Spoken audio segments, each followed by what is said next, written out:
ಬರೆದಿಟ್ಕೊಂಡ್ರಿ ಮುಖ್ಯಮಂತ್ರಿ ಕುರ್ಚಿ ರಸ್ತೆಯಲ್ಲಿ ಹೊಡೆದಾಟ ಹೇಳಿಕೆಗಳು ನೀಡ್ತಾರೆ. ಮುಂದೆ ಚಾಟುಚೂರಿ ಸಂಸ್ಕೃತಿ ಬಂದರೂ ಬರ್ಬೋದು. ಕಾಂಗ್ರೆಸ್ ಯಾವತ್ತು ಭ್ರಷ್ಟಾಚಾರಕ್ಕೆ ಮತ್ತೊಂದು ಹೆಸರು ಕಾಂಗ್ರೆಸ್ಗೆ ಮತ್ತೊಂದು ಹೆಸರು ಭ್ರಷ್ಟಾಚಾರ, ಬ್ರಹ್ಮಾಂಡ ಭ್ರಷ್ಟಾಚಾರ. ಎಲ್ಲ ಇಲಾಖೆಗಳಲ್ಲಿ ಅಬಕಾರಿ ಇಲಾಖೆಯಲ್ಲಿ 2,000 ಕೋಟಿ ಭ್ರಷ್ಟಾಚಾರ, ಮೂಡಾಗಣ್ಯರು, ವಾಲ್ಮೀಕಿ ಗಣ್ಯ ಇರ್ಬೋದು. ಇವತ್ತು ಎಲ್ಲ ಇಲಾಖೆಗಳಲ್ಲಿ ಬ್ರಹ್ಮಾಂಡ ಭ್ರಷ್ಟಾಚಾರ ಇರ್ತದೆ. ಗೊತ್ತಿದೆ ಅವರಿಗೆ. ಈ ಕಾಂಗ್ರೆಸ್ ಸರ್ಕಾರ ಸಚಿವರಿಗೆ, ಶಾಸಕರಿಗೆ, ಸ್ವತಃ ಮುಖ್ಯಮಂತ್ರಿಗಳಿಗೆ ಗೊತ್ತು. ಔಟ್ ಗೋಯಿಂಗ್ ಸರ್ಕಾರ ಇದು ಕಾಂಗ್ರೆಸ್. ಹಾಗಾಗಿ ಇರೋವಷ್ಟು ದಿವಸ ಕೊಂಡು ಹೋದ ಅಂತ ಹೊರಟಿದ್ದಾರೆ. ಬಿಜೆಪಿ ಇನ್ಕಮಿಂಗ್ ಅಂತ ಅವ್ರಿಗೆ ಗೊತ್ತಾಗಿದೆ. ಲೂಟಿ ಹೊಡಿತಿದ್ದಾರೆ. ಇವತ್ತು ಮುಖ್ಯಮಂತ್ರಿಗಳು ಮತ್ತು ಉಪಮುಖ್ಯಮಂತ್ರಿಗಳಲ್ಲಿ ಕುರ್ಚಿ ಜಗ್ಗಾಟ ಕಿತ್ತಾಟ ನಡೀತದೆ. ಹೈಕಮಾಂಡ್ ದುರ್ಬಲ ಆಗಿದೆ. ಹೈಕಮಾಂಡ್ ಹಿಡಿತಾ ಇಲ್ಲ.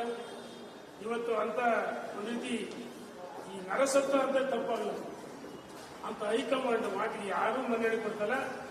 ಇವತ್ತು ಕರ್ನಾಟಕದ ಇಬ್ಬರು ಹೈಕಮಾಂಡ್, ಒಂದು ಕಡೆ ಸಿದ್ದರಾಮಯ್ಯ ಹೈಕಮಾಂಡ್, ಇನ್ನೊಂದು ಕಡೆ ಡಿ ಕೆ ಶಿವಕುಮಾರ್ ಹೈಕಮಾಂಡ್. ಇವ್ರ ಮಾತು ಕಾಂಗ್ರೆಸ್ನ ರಾಷ್ಟ್ರೀಯ ನಾಯಕರು ಕೇಳಬೇಕಾಗಿದೆ. ದುರ್ದೈವ ಅಂತ ಹೇಳಕ್ಕೆ ಇಚ್ಛೆ ಪಡ್ತೀನಿ. ಧನ್ಯವಾದ.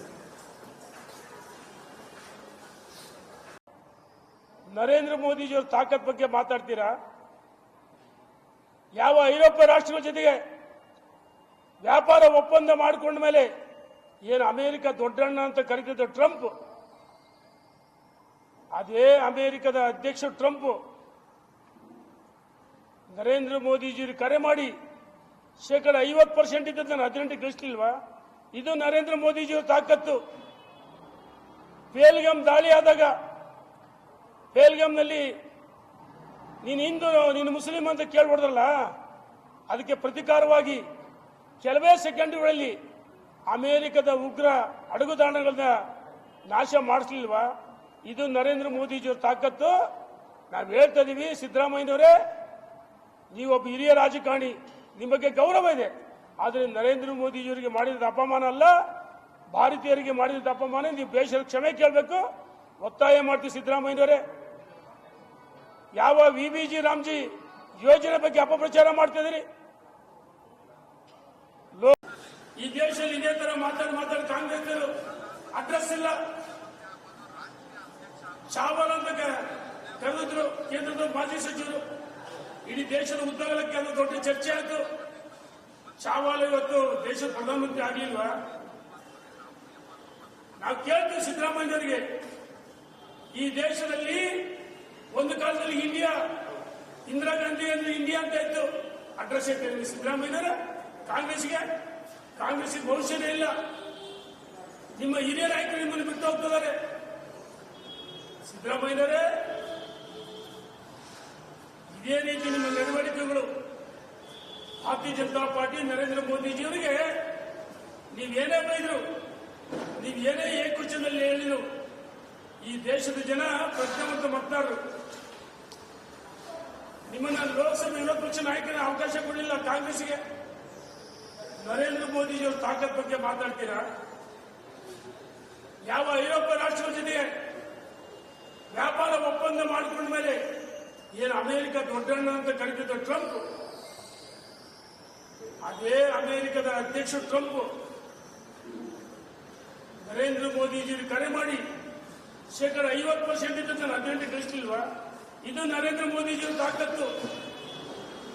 ಪೇಲ್ಗಾಮ್ ದಾಳಿ ಆದಾಗ ಪೇಲ್ಗಾಮ್ನಲ್ಲಿ ನೀನು ಹಿಂದೂ, ನೀನು ಮುಸ್ಲಿಂ ಅಂತ ಕೇಳ್ಬಿಡಲ್ಲ, ಅದಕ್ಕೆ ಪ್ರತಿಕಾರವಾಗಿ ಕೆಲವೇ ಸೆಕೆಂಡ್ಗಳಲ್ಲಿ ಅಮೆರಿಕದ ಉಗ್ರ ಅಡಗುದಾಣಗಳನ್ನ ನಾಶ ಮಾಡಿಸ್ಲಿಲ್ವಾ?